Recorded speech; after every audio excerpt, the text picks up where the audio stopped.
Ça dépend un petit peu effectivement de la clinique. Soit elle est certaine avec une localisation cliniquement déjà suspectée, et dans ces cas-là on orientera en fonction de la clinique. Soit si c'est un peu plus difficile de savoir d'où ça vient, eh bien, il faut d'abord faire un électromyogramme qui va nous orienter vers par exemple le genou. Alors si c'est le genou ou si c'est quelque chose qui se passe autour de la fibula, eh bien, je pense qu'il faut d'abord commencer par l'IRM parce qu'on aura souvent des kystes et c'est l'IRM qui sera la plus adaptée.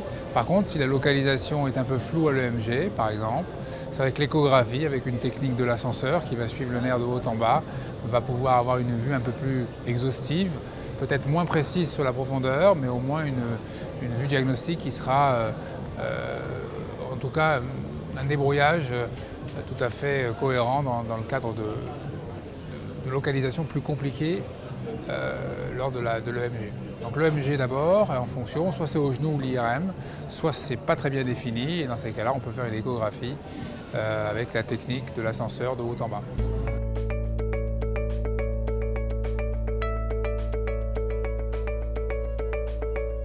En fait, on s'est aperçu pendant cette discussion qui était très intéressante que ça dépendait un petit peu de la suspicion diagnostique du clinicien. Si le clinicien part plutôt sur une périostite, il est vrai que l'examen qui va la détecter de manière plus certaine, ce sera l'IRM. Et dans ces cas-là, l'IRM aura un intérêt. Si par contre, le clinicien veut absolument éliminer une fracture de fatigue, l'IRM n'amènera pas le diagnostic de certitude entre la périostite et la fracture de fatigue, et il faut partir directement sur le scanner. Donc c'est vrai qu'on a vu que vraiment ça dépendait de la certitude diagnostique du clinicien et de sa volonté ou pas d'éliminer une fracture de fatigue. S'il veut éliminer une fracture de fatigue, c'est le scanner. Si vraiment il veut débrouiller ou vraiment affirmer une périostite, ou l'éliminer, c'est l'IRM. Donc ça dépend vraiment de l'orientation du clinicien, la place de la scintigraphie. À mon avis, quelques rares cas peut-être où il y a une discordance entre la clinique et l'IRM.